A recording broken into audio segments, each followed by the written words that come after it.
जब हम याकूब के घराने के होंगे तो कोई तंत्र कोई मंत्र काम नहीं कर सकता। हालेलुया। इसलिए भजन सीता है बोला कि जो परम प्रधान के छाए हुए स्थान में बैठा रहे वो सर्वशक्तिमान की छाया में ठिकाना पाएगा। पहले हमें बैठना पड़ेगा उसके छाए हुए स्थान में, तब उसकी सुरक्षा में ठिकाना मिलता है। आंखें बंद करो, बोलो प्रभु आज जितना वचन मैं सुनूं ये मेरे जीवन में 100 गुना फलों को लेकर आए और कोई भी अंधकार की शक्ति इस वचन को मेरे जीवन से चुरा ना सके, प्रभु यीशु मसीह के नाम से आमीन। Hallelujah, hallelujah. अपने पड़ोसी को बोलो कि चौकस रहे। फिर से बोलो चौकस रहे। फिर से कहो चौकस रहे। अपने पड़ोसी को बोलो क्या तूने सुना है? चौकस रहे। आज विश्वासी चौकस नहीं रहते। किन चीजों से चौकस रहे?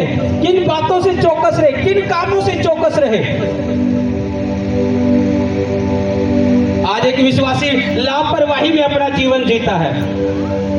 उसे ये नहीं पता कि लापरवाही में विश्वासी जीवन जीना मेरे लिए खतरनाक हो सकता है अगर मैं चौकस ना रहा तो।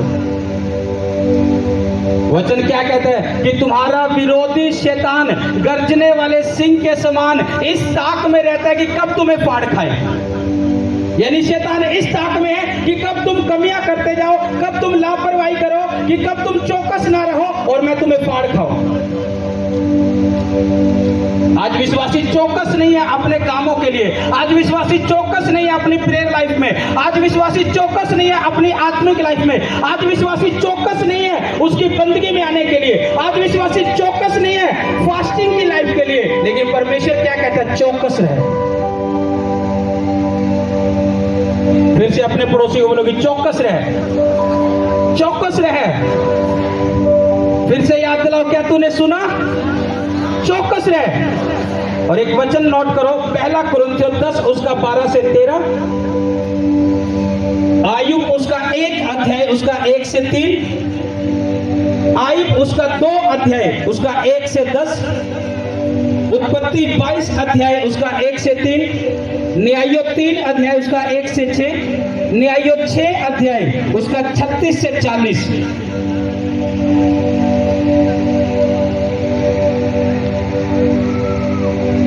अगर एक व्यक्ति चौकस ना है तो वो बहुत बार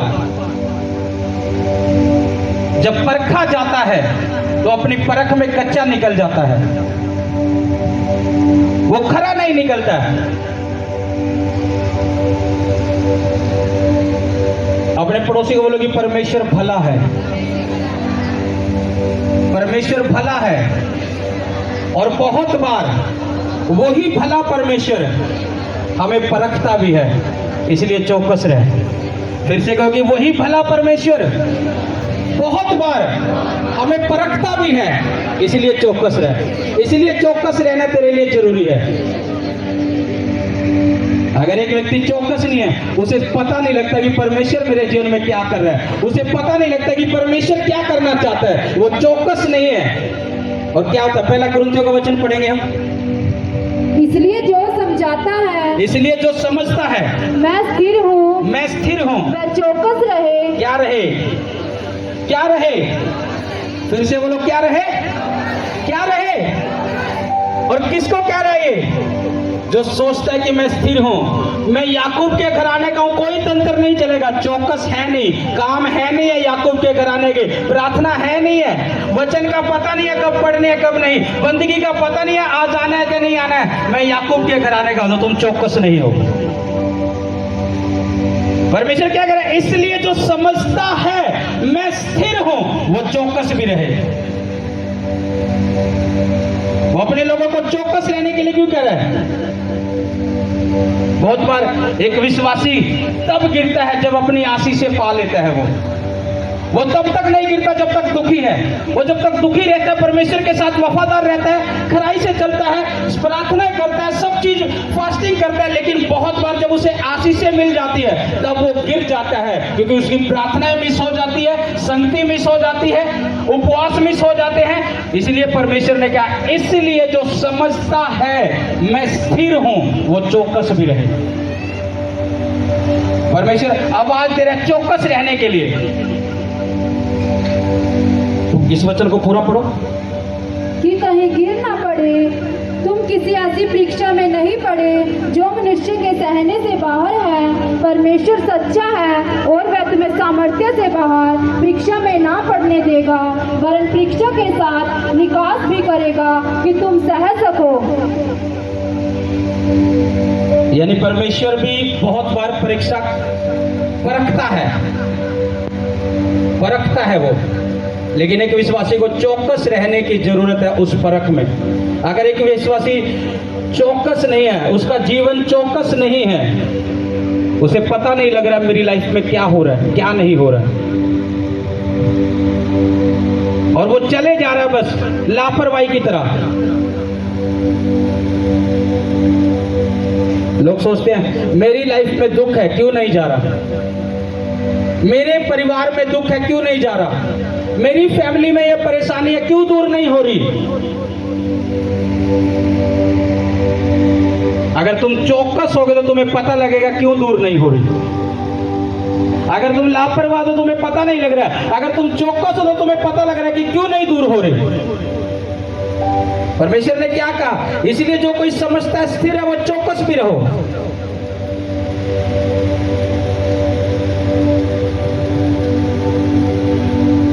अपने पड़ोसी को बोलो कि परमेश्वर बहुत बार परखता है, परमेश्वर बहुत बार परखता है। एक वचन नोट करो, इसके मैं आपको लिखवा रहा हूं, 2 पॉइंट नोट करो। लिखो कि परमेश्वर दुख में भी परखता है। पहला पॉइंट, कि परमेश्वर दुख में भी परखता है। और दूसरा पॉइंट, परमेश्वर जब हमें आशीषें दे देता है तब भी परखता है। ये 2 पॉइंट है। पहला पॉइंट नोट करो कि परमेश्वर दुख में भी परखता है, और दूसरा पॉइंट कि जब परमेश्वर आशीष दे देता है तब भी परखता है।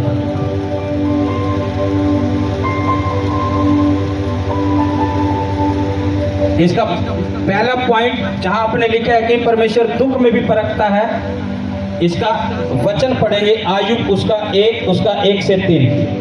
उस देश में अय्यूब नामक एक पुरुष था, वह खरा और सीधा था और परमेश्वर का भय मानता और बुराई से दूर रहता था। उसके 7 बेटे और 3 बेटियां उत्पन्न हुई। उसके 7,000 भेड़ बकरियां, 3,000 ऊंट, 500 जोड़ी बैल और 500 गधियां और बहुत से दास दासियां थी। वरन उसके पास इतनी संपत्ति थी कि पूर्वी देश के लोगों में वह सबसे बड़ा था। धर्मी पुरुष था आयुब, खरा मनुष्य था आयुब, कोई कमी नहीं थी उसके पास। अब इसका ये भी पढ़ो, 2 का 1 से 10। फिर एक और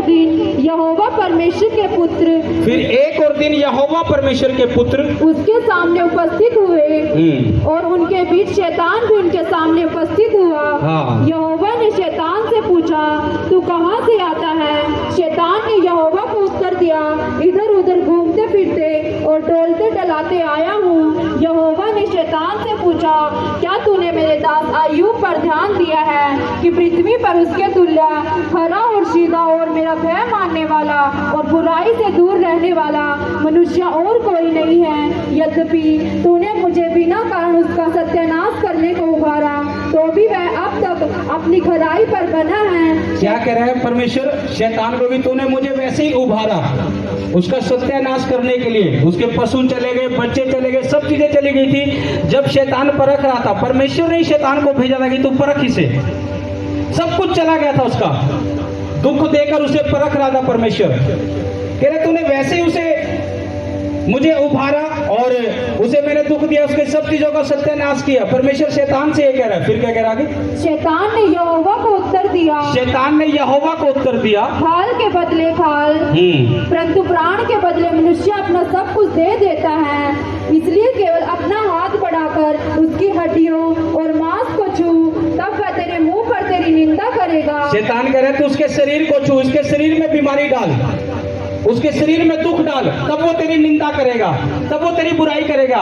तूने अभी उसकी धन दौलत बच्चे ये चीजें छीनी है, लेकिन अब उसके शरीर में बीमारी डाल, इसके शरीर में दुख डाल, तब वो तेरी मुंह पर तेरी निंदा करेगा। शैतान कह रहा है आयुब के बारे में परमेश्वर को। हाँ, यहोवा ने शैतान से कहा, यहोवा ने शैतान से कहा, सुन वह तेरे हाथ में है, वह तेरे हाथ में है, यानी उसका शरीर तेरे हाथ में है, केवल उसका प्राण छोड़ देना। प्राण पर तेरा कोई अधिकार नहीं है, उसकी जान पर तेरा कोई अधिकार नहीं है। उसके शरीर में कितना ही दुख डाल दे, कितनी ही बीमारी डाल दे, लेकिन तू उसे मार नहीं पाएगा। प्राण का अधिकार तुझे नहीं है, तू उसे दुख दे सकता है, बीमारी दे सकता है। कैसे परख रहा है परमेश्वर? दुख देकर। किसको परख रहा है? धर्मी मनुष्य को, जो सब चीजों में ठीक था, जिसने कोई पाप नहीं किया, जो खरा मनुष्य था, उसे दुख दे रहा है और परख रहा है। उसकी सब चीजें पहले छीन ली गई, उसकी धन दौलत रुपया पैसा बिजनेस सब चीजें छीन लिया गया, लेकिन आयुब ने फिर भी बुराई नहीं की परमेश्वर की, फिर भी निंदा नहीं की। फिर वो शैतान थक गया। परमेश्वर ने उसे बोला, देखा मैंने बोला था कि मेरा ये दास आयुब जो है धर्मी है, ये खरा है। फिर शैतान बोलते करेगी तू इसके शरीर के ऊपर अपना हाथ बढ़ा, इसे दुख दे, बीमारी दे, फिर तेरे मुंह पर तेरी निंदा करेगा। परमेश्वर ने कहा ये भी मैं तुझे हक देता हूं, तू उसके शरीर पर तू टच करेगा, लेकिन इसके प्राण पर तेरा कोई अधिकार नहीं है। और बाइबल बताती है आयुब का शरीर के ऊपर फोड़े हो गए और वो राख पर बैठने लगा, राख के ढेर पर लेटने लगा, क्योंकि वो ऐसा नहीं बचा कि वो मंजी पर लेट जाए, उसकी सारी बॉडी पर फोड़े फुंसियां थी, वो एक राख पर लेटने लग गया। उसकी परीक्षा दुख से होकर चल रही है, लेकिन आयुब क्या था? चौकस था। वो शुरू से चौकस था। उसे पता था जब उसके हाथों से जो भी चीजें गई, वो एक ही बात बोलता गया, उस परमेश्वर ने दिया, उस परमेश्वर ने ले लिया, उसका नाम धन्य। ये बातें कौन बोल सकता है? जो चौकस हो अपनी प्रार्थनाओं के लिए, जो चौकस हो खुदा की बंदगी के लिए, जो चौकस हो उपवास के लिए, जो चौकस हो खराई के लिए। ये उसी वक्त जब आयुब को पता चला, वो चौकस हुआ और उसने निंदा नहीं की, परमेश्वर की महिमा ही के इस दुख में। यानी बहुत बार एक विश्वासी के ऊपर दुख बढ़ता है, अगर तुम चौकस हो तो तुम समझ पाओगे कि परमेश्वर मुझे परख रहा है, क्योंकि मैं प्रार्थना में भी सही हूं, मैं बंदगी में भी जा रहा हूं, जा रही हूं, मैं प्रार्थना भी कर रहा हूं, कर रही हूं, मैं उपवास भी कर रहा हूं, कर रही हूं, उसके बाद भी कोई दुख आ रहा है, तो अपनी आत्मिक आंखें इस वचन के द्वारा खोलो कि परमेश्वर तुम्हें परख रहा है, और परखता उसे है जिसे कुछ बड़ा देना चाहते हो। अगर परख नहीं है तो हम परमेश्वर की संतान नहीं है, अगर परीक्षा नहीं है तो हम परमेश्वर की संतान नहीं है, अगर दुख नहीं आया तो हम परमेश्वर की संतान नहीं है। आयुब को पता था कि परमेश्वर मुझे दुखों में परख रहा है। आज विश्वासी की लाइफ से दुख जब जाता नहीं, वो सोचने लग जाता है मैं बंदगी में तो जा रहा हूँ, परमेश्वर के वचन को भी पूरा कर रहा हूँ, सब चीजों को कर रहा हूँ, सेवा भी कर रहा हूँ, लेकिन दुख क्यों नहीं जा रहा? वो सोचने लग जाता है। लेकिन अगर मैं आपको बता रहा हूं कोई ऐसी परख आपकी लाइफ में चल रही है कि तुम बंदगी में भी चल रहे हो, तुम खराई में भी चल रहे हो, तुम प्रार्थना में भी चल रहे हो, उपवास में भी चल रहे हो, और फिर भी कोई दुख बढ़ता जा रहा है, तो इसका मतलब है कि परमेश्वर तुम्हें परख रहा है। फिर शैतान का कोई हक नहीं है, वो परमेश्वर परख रहा है तुम पे। आयुब को क्यों परखा? क्योंकि कुछ बड़ा देना चाहता था परमेश्वर उसे। कुछ भी क्यों ना चल रहा हो तुम्हारे जीवन में, तुम्हारे परिवारों में, अगर तुम्हारा जीवन परमेश्वर के लिए, उसके कामों के लिए, उसकी प्रार्थना के लिए सही है, और कोई परख फिर भी आ रही है, तो मैं आपको बता रहा हूं ये परख नहीं है, तुम्हारी गवाही है कि तुम अपनी गवाही को ले रहे हो। ये परख नहीं है, वो गवाही है तुम्हारी, ये तुम्हारे परिवारों की गवाही है जो तुम लेने वाले हो बहुत जल्द। जैसे आयुब ने लिया, 2 गुनी गवाही को लिया, वैसी गवाही तुम भी लोगे अपने परिवारों में यीशु मसीह के सामर्थी नाम से। आयुब को पता था, वो चौकस रहा। उसकी पत्नी कह रहा अब तो तेरा शरीर बीमारी में चला गया, अब तो उस खुदा की निंदा कर दे। क्या दिया उस परमेश्वर ने तुझे? तू इतनी सेवा कर रहा, क्या दिया उसने तुझे? तेरा शरीर भी तेरा साथ नहीं दे रहा, अब तो निंदा कर उसकी। क्या मिला तुझे? तेरे परिवार से तो लड़ाई झगड़ा जा नहीं रहा, क्या मिला? तेरे बच्चे तो सेट हो नहीं रहे, क्या मिला? तेरी फैमिली में तो अभी रोजगार ऐसा है, क्या मिला? तेरे रिश्तेदार अब तक तेरे पीछे पड़े हुए, क्या मिला तुझे? अगर शैतान ऐसी बातें डालता है तो अपनी प्रार्थना में बोलो कि मुझे मिला नहीं है, ये मेरी गवाही है जो मिलने के लिए जा रही है मुझे, इसलिए मेरे साथ ऐसा हो रहा है, ये मेरी गवाही है। आयुब की पत्नी कह रही तेरा शरीर साथ छोड़ रहा, अब निंदा कर। उसने कहा ये शरीर भी उस खुदा ने बनाया है, उसने दिया है, अगर वो ले भी ले तो उसका नाम धन्य है। इस बीमारी को लेकर मैं खुदा के ऊपर गुड़गुड़ा नहीं सकता, परमेश्वर की निंदा नहीं कर सकता। इस कर्जे को देखकर, इस बीमारी को देखकर मैं परमेश्वर की बुराई नहीं कर सकता, उसकी निंदा नहीं कर सकता, क्योंकि वो जो कुछ भी करता है मेरे लिए भले के लिए करता है। अगर कोई दुख भी वो दे रहे तो मेरी भलाई इसमें है, अगर कोई कलेश भी वो दे रहा है मेरी भलाई इसमें है। अगर वो कोई काम अभी तक मेरे जीवन में पूरा नहीं कर रहा है और मैं प्रार्थना पे प्रार्थना करे जा रहा हूं, मैं प्रार्थना पर प्रार्थना करी जा रही हूं, तो मेरी भलाई इसमें है कि अगर उत्तर नहीं आया अभी तक तो भलाई है।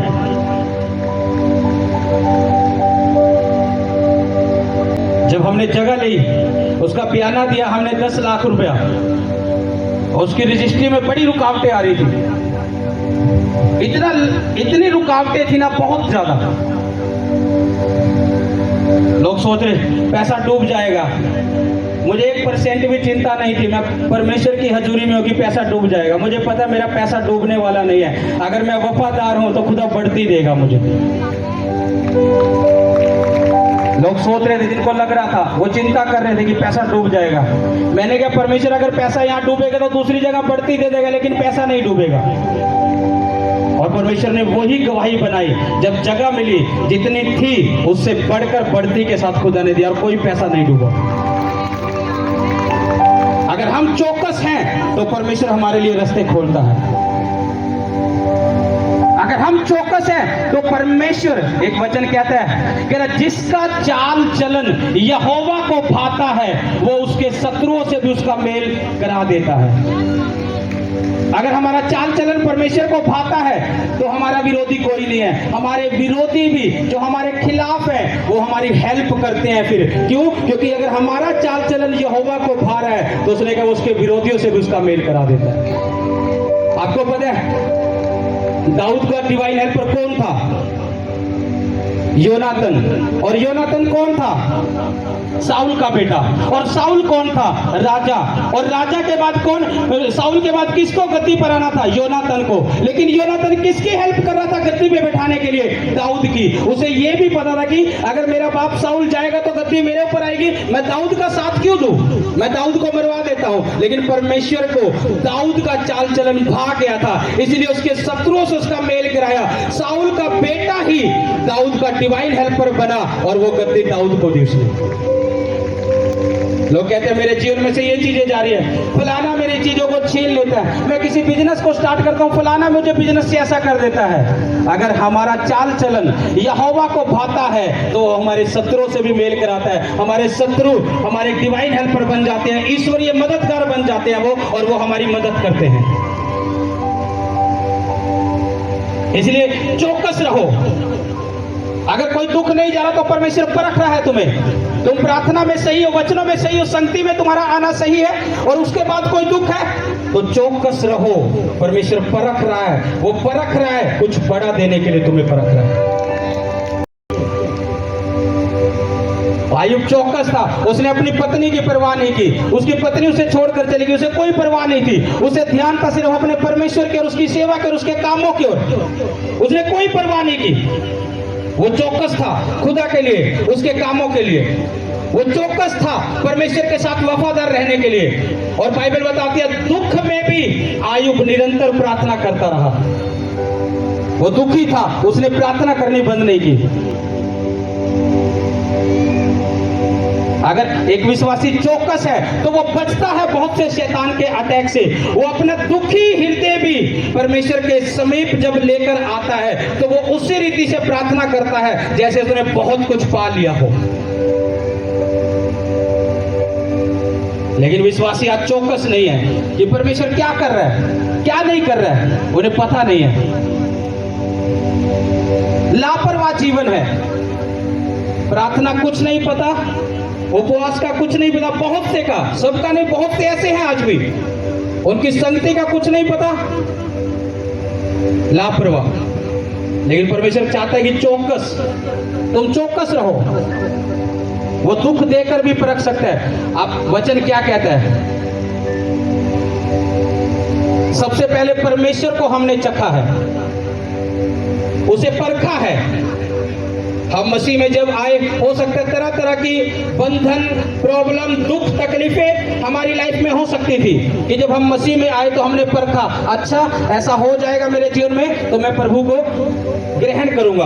और उन दुखों से परमेश्वर ने आजाद किया है, उन बंधनों से आजाद किया। जब हम उस परख के साथ आए, हमने परमेश्वर को परखा, परमेश्वर तो भला निकला। उसने क्या कहा? चख के देख यहोवा क्या ही भला है। जब हमने यहोवा परमेश्वर को चखा परमेश्वर में आने से पहले, तो हमने बहुत से अपने जीवन में, हो सकता है हमने शांति को पाया हो, बीमारियों से, दुखों से आजाद हम हुए हो, कलेशों से आजाद हुए। बहुत सी फैमिलियां नशे से आजाद हुई होगी, बहुत से परिवार में शांति आई होगी जब वो परमेश्वर में आए। क्यों? क्योंकि हमने जब चखा तो परमेश्वर भला निकला। लेकिन परमेश्वर भी फिर परखता है, वो दुख में भी परखता है और बहुत बार वो आशीष देने के बाद भी परखता है। आयुब को दुख में परख रहा है, सब कुछ छीन लिया उसके हाथ से, लेकिन फिर भी उसने परमेश्वर की निंदा नहीं की, फिर भी उसने परमेश्वर की बुराई नहीं की, परमेश्वर के साथ वफादार रहा। आज जरूरत है चौकस रहने की। अगर एक विश्वासी का जीवन प्रार्थना वाला है तो वो चौकस है। अगर एक विश्वासी का जीवन उपवास से भरा हुआ है तो वो चौकस है। अगर एक विश्वासी का जीवन विश्राम दिन में आना है, उसकी बंदगी में आना है तो वो चौकस है परमेश्वर के लिए।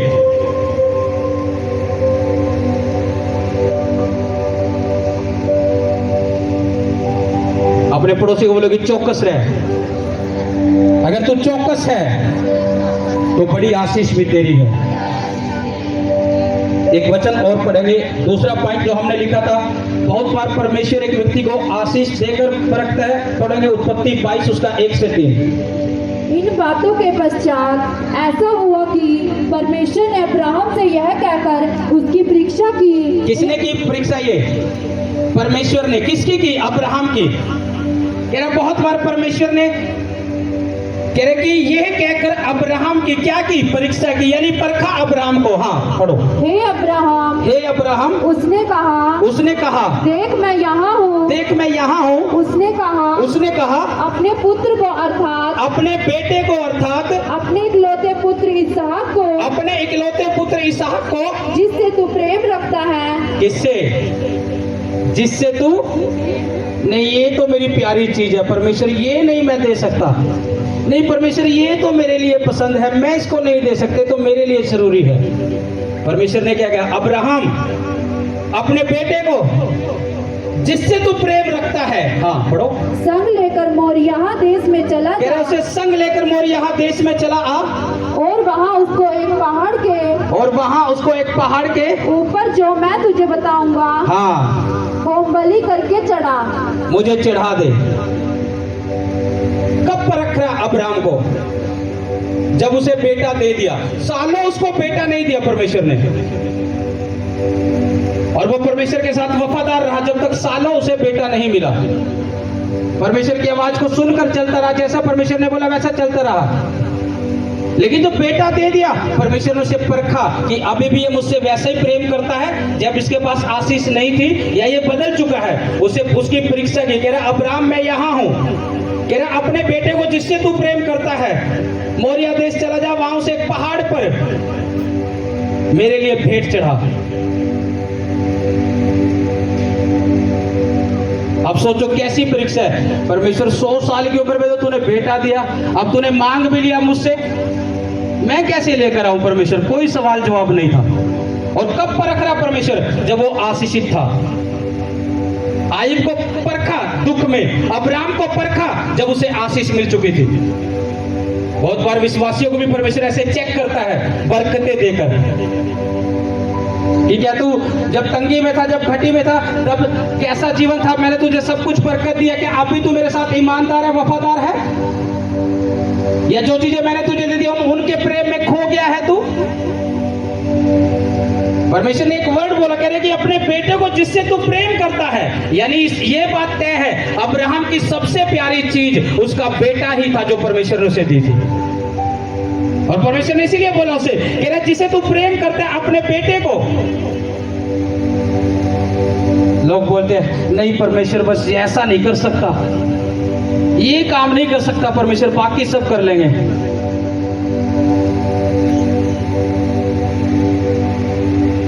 क्या परमेश्वर के पास किसी चीज की घटी है? वो ही देने वाला है, उसी के पास सब चीजें हैं। अगर वो परख रहा है, अगर वो मांग रहा है, तो वो परख रहा है कि तुम कैसे हो। उसने कहा अब्राहम अपने बेटे को इसहाक को जिससे तू प्रेम करता है मोरिया देश में ले और वहां से एक पहाड़ पर मेरे लिए उसे भेंट चढ़ा दे। और अब्राहम देखो बेचारा कितना सीधा, जैसा पहले परमेश्वर से प्रेम करता था वैसे ही था उसका प्रेम। उसने कोई सलाह नहीं करी अपनी पत्नी से कि प्रभु ने अपने बेटे को मांग लिया है, कोई सलाह नहीं करी। अपने सेवक को बोला, गधा तैयार किया, उस गधी की काठी पर सब सामान लकड़ियां वगैरह रखी और अपने बेटे को ले चला जो परमेश्वर ने कहा था उसी देश में उसी पहाड़ पर। कोई पत्नी से सलाह नहीं करी कि परमेश्वर ने आज बेटा मांग लिया है, कि मैं इसे लेकर तो जा रहा हूं, दोबारा शायद तुझसे ना देखेगी, वैसे लेकर तो जा रहा हूं, शायद हम दोबारा इसे ना देंगे। कोई सलाह नहीं। अंदर दुखी जरूर था वो, ये नहीं है कि वो दुखी ना था, दुखी जरूर था, लेकिन परमेश्वर की निंदा नहीं की, परमेश्वर पर कुड़कुड़ाया नहीं कि प्रभु तूने ये क्या कर दिया। उस वचन को पकड़ के रखा जो परमेश्वर ने कहा। आज विश्वासी जैसा परमेश्वर कहता है अगर उस वचन को पकड़ ले उसका जीवन बदल जाए। अगर परमेश्वर आपको कुछ भी करने के लिए कह रहा है, इसका मतलब ये नहीं है कि परमेश्वर के पास तंगी है, घटी है इसलिए कह रहा है। नो, परमेश्वर बहुत बार तुम्हें चेक करता है, परमेश्वर बहुत बार तुम्हें बरकत देना चाहता है। वो चीजें तुम्हें परख कर जब तुम वैसा हो लेते हो तो तुम बरकत भी देखते हो। अब्राहम दुखी था, कोई सलाह नहीं परिवार में, पत्नी से कुछ नहीं, सारा को भी नहीं पता, उसके खुद के बेटे इसहाक को भी नहीं पता। जब वो पहाड़ पर पहुंच गया उसका बेटा कह रहा है कि पिता हम लकड़ियां तो ले आए, सब ले आए, लेकिन वो बलिदान का जो मेमना है वो कहाँ है? अब्राहम ने बोला कि परमेश्वर इंतजाम करेगा। उसने फिर भी नहीं बताया कि परमेश्वर ने तेरी ही भेंट मांगी है। लेकिन आज परमेश्वर वो बलिदान नहीं मांगता, वो भेंटें नहीं मांगता, उसने अपने बेटे यीशु मसीह को बलिदान कर दिया। ये पुराने नियम की बात है, जब परमेश्वर उसे परख रहा था। उसका बेटा कह रहा कि वो मेमना कहाँ है बलि का? अब्राहम ने उसे तब तक भी नहीं बताया। उसने कहा कि परमेश्वर इंतजाम करेगा। अगर खुदा तुम्हें कुछ करने के लिए बोलता है, अगर वो तुम्हें कुछ कहता है कि मेरे लिए तुम ऐसा करो, तुम्हें लगता है कि मेरे पास नहीं है, लेकिन जब तुम उस काम के लिए खड़े हो जाओगे तो परमेश्वर इंतजाम कर देता है। लेकिन अगर अब्राहम तैयारी ना होता तो इंतजाम भी ना होता। उसका बेटा कह रहा कहाँ है वो मेमना, कहाँ है जो बलि देना है? लकड़ियां तो हम ले आए। उसने कहा परमेश्वर इंतजाम करेगा। उसने वहां पहाड़ पर अपने बेटे को लेटाया और जैसे वो बलिदान देने लगा स्वर्ग से आवाज आई कि अब्राहम मैं तुझसे प्रसन्न हूं, इस बेटे को कोई नुकसान मत पहुंचा। कहां परखा? वहां से बेटे को लेकर आ रहा है, दुखी है, परेशान है कि शायद परमेश्वर कुछ बोल दे, शायद परमेश्वर कुछ कह देगी मत कर, कुछ जवाब नहीं। लकड़ियां सजा दी वेदी पर, शायद परमेश्वर अब कुछ कह दे, कुछ नहीं। बेटा रख दिया उस वेदी पर, परमेश्वर कुछ कह दे, कुछ नहीं। जैसे वो छुरा मारने लगा तब कुछ हुआ। कह रहा इसको नुकसान मत पहुंचा। कहां तक उसे चेक किया सोचो। घर से लेकर आया, वेदी सजाई, लकड़ियां सजाई, कोई आवाज नहीं। बेटा उस वेदी पर रख दिया, कोई आवाज नहीं। जैसे ही वो छुरी मारने लगा तभी आवाज आई, इस बेटे को नुकसान मत पहुंचा।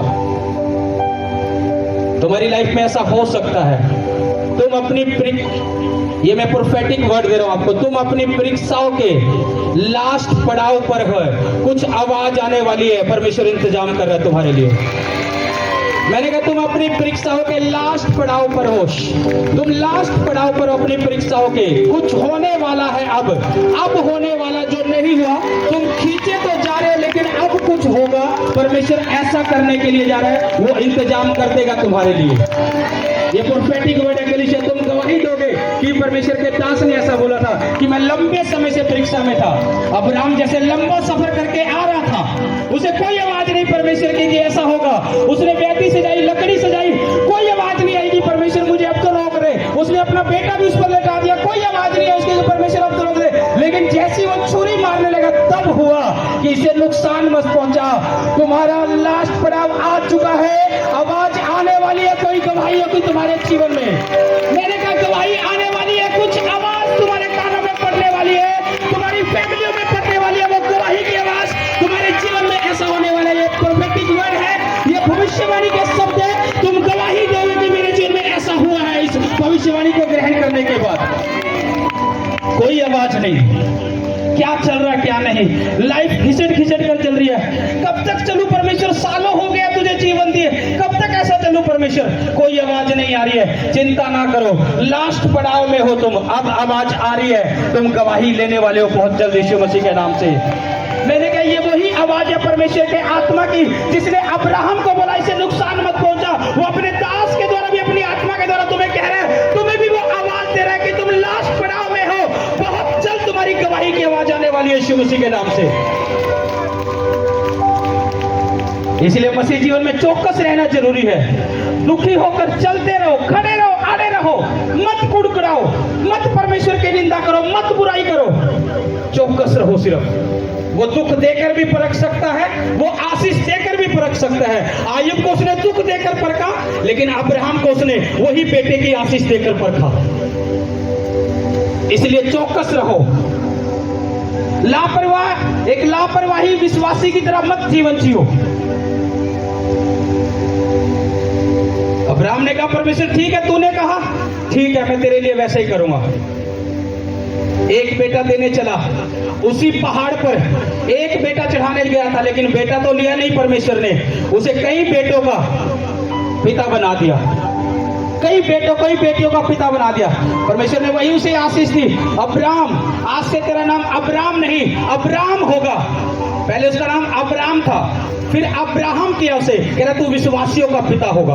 उसका नाम चेंज कर दिया परमेश्वर ने, उसका नाम ही बदल दिया परमेश्वर ने, कह रहा तू विश्वासियों का पिता होगा।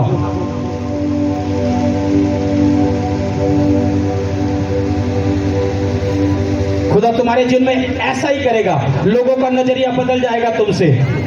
जिसने तुम्हें तंगी में देखा वो तुम्हें बढ़ता हुआ देखेंगे यीशु मसीह के नाम से। जिसने तुम्हें बीमारी में देखा वो चंगाई पाते हुए देखेंगे यीशु मसीह के नाम से। जिसने तुम्हें दुखों में देखा वो तुम्हें आशीषित जीवन में देखेंगे यीशु मसीह के नाम से। मैंने कहा जिसने तुम्हें कर्जों में देखा वो तुम्हें कर्जा देते हुए देखेंगे यीशु मसीह के नाम से। उनका नजरिया मेरा खुदा बदल देगा, तुम्हारे परिवारों में से बदल देगा, तुम्हारी जिंदगियों में से बदल देगा, तुम्हारे बच्चों में से बदल देगा। यीशु मसीह के नाम से ऐसा होगा। अब्राहम एक बेटा है तेरे पास, आज से नजरिया बदल दिया लोगों का। तेरा नाम अब्राहम नहीं अब्राहम होगा और तू विश्वासियों का पिता होगा। इस धरती पर जितने भी विश्वासी हैं, अब्राहम उनका पिता है। उसको बोला था कि तू विश्वासियों का पिता होगा। एक बेटा तूने मेरे लिए नहीं छोड़ा, कह रहा तू वो भी देने लगा मुझे, कह रहा इसलिए मैंने तुझे आशीष दी है। दुख में भी चौकस रहो, अपनी आशीषों में भी चौकस रहो। परमेश्वर परखता है दुख देकर भी, परमेश्वर परखता है बहुत बार आशीषें देकर, बरकतें देकर भी एक विश्वासी को। परमेश्वर ने वायदा किया था कि मैं तुम्हें कनान देश दूंगा। अपने लोगों को बोला कि तुम कनान देश में जाओगे। कहते जब मैं तुम्हें कनान देश दे दूंगा, तुम उनके तरह रीति रिवाज मत मानना, तुम उनके जैसे काम मत करना जैसे वो लोग करते हैं। कनान एक ऐसा देश था जिसमें दूध और मधु की धाराएं बहती थी। परमेश्वर ने मूसा से कहा था कि तू मेरे लोगों को बोल कि जिस देश में मैंने लेकर जा रहा हूं, या उनके रीति रिवाज ना करे, उनके जैसे काम ना करे। मैं तुम्हारा जीवित परमेश्वर हूं। लेकिन क्या हुआ, परमेश्वर उन्हें कनान देश में लेकर गया। लेकिन जब कनान देश में लेकर गया, फिर भी परमेश्वर ने अपने लोगों को परखा। एक वचन और पढ़ेंगे, न्यायों की पुस्तक उसका 3 अध्याय, उसका 1 से 6। इजराइलियों में से जितने इजरायलियों में से, हाँ, जितने कनान में की जितने कनान में की लड़ाइयों में भागी न हुए थे, लड़ाइयों में भागी ना हुए थे, उन्हें परखने के लिए यहोवा ने क्या करने के लिए? परखने के लिए। क्या करने के लिए? उन्हें परखने के लिए। किसने? यहोवा ने। हाँ, इन जातियों को देश में इसलिए रहने दिया इन जातियों को उस कनान में इसलिए रहने दिया कि पीढ़ी पीढ़ी के इजराइलियों में से, पीढ़ी पीढ़ी के इजरायलियों में से जो लड़ाई को पहले ना जानते थे, जो लड़ाई को पहले ना जानते थे, वे सीखे और जान ले। अर्थात पांचों सरदारों समेत, हाँ पढ़ो। फिलिस्तीसियों और सब कनानियों और सिदोनियों और बहलेमोर नामक पहाड़ के से लेकर हमात की तराई तक लबानोन पर्वत में रहने वाले हिब्बियों को ये इसलिए रहने पाए कि इनके द्वारा इजराइलियों की इस बात में परीक्षा हो कि जो आज्ञाएं यहोवा ने मूसा के द्वारा उनके पूर्वजों को दी थी, मूसा के द्वारा उनके पूर्वजों को दी थी आज्ञा, हाँ, वे उन्हें मानेंगे या नहीं। परमेश्वर चेक कर रहा था कि उन्हें मानेंगे या नहीं। इसलिए इजराइली कनानियों, हित्तियों, एमोरियों, परिजियों, हिब्बियों और यबूसियों के बीच में बस गया। तब वे उनकी बेटियां विवाह में लेने लगे, उनसे शादी करने लगे, रिश्ता रखने लगे उन जातियों से जिनसे परमेश्वर ने कहा तुम इनके साथ कोई रिश्ता ना रखना, इनके साथ कोई तुम्हारा संबंध नहीं होगा। उनकी बेटे के साथ अपनी बेटियों के ब्याह करने लगे, उनकी बेटियों के साथ अपने बेटों को ब्याह करने लगे, वो रिश्ता रखने लगे। हाँ, और अपनी बेटियां उनके बेटों को विवाह में देने लगे और उनके देवताओं को भी उपासना करने लगे।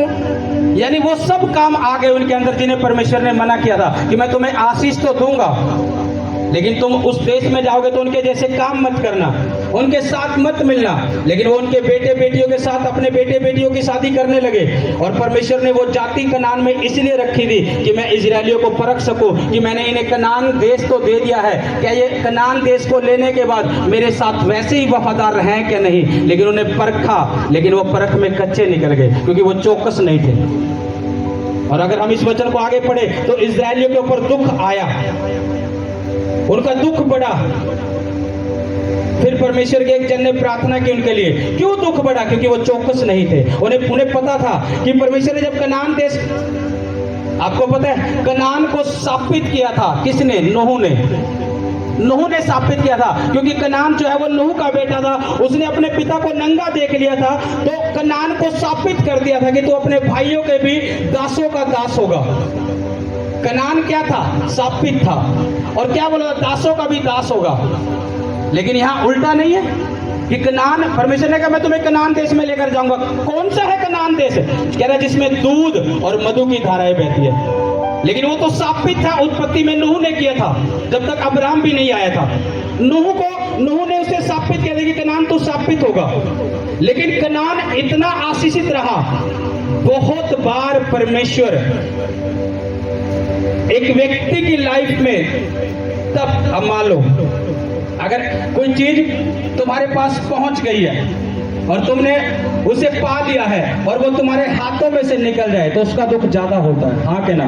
क्योंकि तुमने पाकर तुम्हारे पास से चली गई। अगर तुम्हें मिलती है नहीं तो तुम्हें कोई दुख नहीं है, लेकिन जब मिल गई आशीष और उसके बाद फिर चली गई तो दुख ज्यादा है। कनान शापित था, नूह ने उसे स्थापित किया था। लेकिन कनान एक ऐसा देश बना जिसमें दूध और मधु की धाराएं बहती थी, कोई तंगी नहीं थी, कोई घटी नहीं थी। उन्होंने सब कुछ पा लिया था। सब कुछ पाने के बाद उनके हाथ में से वो चीज गई। इसलिए बहुत बार एक विश्वासी जब आशीषित हो जाए तो वो परमेश्वर को याद रखे। ऐसा ना हो कि वो आशीष हाथ से चली जाए और दुख में बाद में पछताए कि ये क्या हुआ। कनान के पास सब चीजें थी, परमेश्वर ने कनान देश दिया, दूध और मधु की धाराएं बह रही थी, लेकिन उसके हाथ से वो चीजें चली गई। परमेश्वर ने अपने लोगों इजरायलियों को दे दिया। कमाया किसी और ने, जोड़ा किसने? खाने वाला कोई और हो गया। सारी उम्र मेहनत करके जोड़ा, खाने वाला कोई और हो गया। कनान ने मेहनत की, अपने देश को योग्य बनाया, लेकिन परमेश्वर ने अपने लोगों को वो देश दे दिया क्योंकि कनान शापित था। नूह ने उसे शापित किया था। इसलिए चौकस रहो, परमेश्वर ने कहा। अगर एक विश्वासी चौकस है तो वो अपनी बरकत को लेना सीख जाता है। उसे पता है कि मैं चौकस हूं, तो अगर कोई दुख है, मैं चौकस हूं, मैं खराई में हूं, कोई दुख आया है तो मुझे गिराएगा नहीं। ये मेरी गवाही है, ये मेरा दुख नहीं है। अगर एक व्यक्ति प्रार्थना करने वाला, उपवास रखने वाला है, उसकी लाइफ में दुख है, वो चौकस है, फिर वो दुख नहीं देख रहा, उसे ये दिख रहा है कि मेरी गवाही है, ये मेरी गवाही आ रही है, ये दुख नहीं आया, ये गवाही आ रही है। आयुब की लाइफ में दुख आया, उसे पता था मैं चौकस हूं, 2 गुनी आशीष उसने पाई। एक बार एक परमेश्वर का दास सारा दिन प्रार्थना में बैठा रहना, उसने 22-23 घंटे प्रार्थना में रहना। शादी हो गई उसकी, उसने परमेश्वर के साथ अपना रिश्ता नजदीकी बना के रखा, उसे कोई मतलब नहीं था। उसकी पत्नी दुखी हो गई कि मुझे समय नहीं दे पाता, कि सारा दिन प्रार्थना में ही रहता है, प्रार्थना प्रार्थना सेवा, प्रार्थना सेवा प्रार्थना, मुझे समय नहीं दे पाता। उसकी पत्नी ने उस परमेश्वर के दास को तलाक दे दिया, उसने तलाक ले लिया। उसने कोई परमेश्वर के कामों के लिए समझौता नहीं किया कि मुझे अपनी पत्नी रखनी है। उसकी पत्नी ने उसे तलाक दे दिया, उसने कोई मतलब नहीं, उसने तलाक साइन किया, उसने परमेश्वर के साथ अपना रिश्ता बना के रखा। और उस औरत ने सोचा कि मैं इसे तलाक देकर दूसरी जगह शादी कर लूंगी। सालों बीत गए, वो जिस पास्टर की वाइफ ने तलाक दिया था, वो रिश्ते के लिए लाखों जगह उन्होंने देखा होगा, कहीं रिश्ता नहीं हो रहा, कोई मैरिज नहीं हो रही। और परमेश्वर के दास को कोई मतलब नहीं था, उसका रिश्ता परमेश्वर के साथ था, उसे कोई मतलब नहीं था कि मुझे मैरिज करनी है या नहीं करनी है। और जब जो परमेश्वर के दास को उस औरत ने तलाक दिया, जब उसका रिश्ता कहीं नहीं हुआ, एक ऐसा मोड़ आया, दोबारा वो उसी खुदा के दास के पास आई और दोबारा मैरिज हुई। आज दोनों आशीषित हैं। वापस वही जिसने तलाक दिया, जो छोड़ कर गई, वापस उसी के पास आना पड़ा। यानी जब हम खुदा के लिए कुछ छोड़ते हैं, ऐसा नहीं है कि वो हमारी लाइफ से जा रहे हैं, नहीं, हमें डिसीजन लेने पड़ते हैं खुदा के कामों के लिए।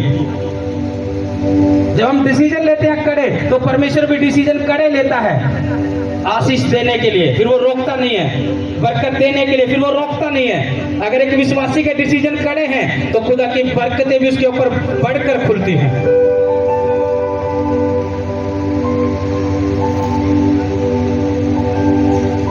क्या रहना आज से, क्या रहना है? अपने पड़ोसी को बोलो कि सुना तूने, आज से चौकस रह। फिर से बोलो, सुना तूने, आज से चौकस रह। परमेश्वर तुझे दुख में भी परख रहा है। फिर से बोलो, परमेश्वर तुझे दुख में भी परख रहा है।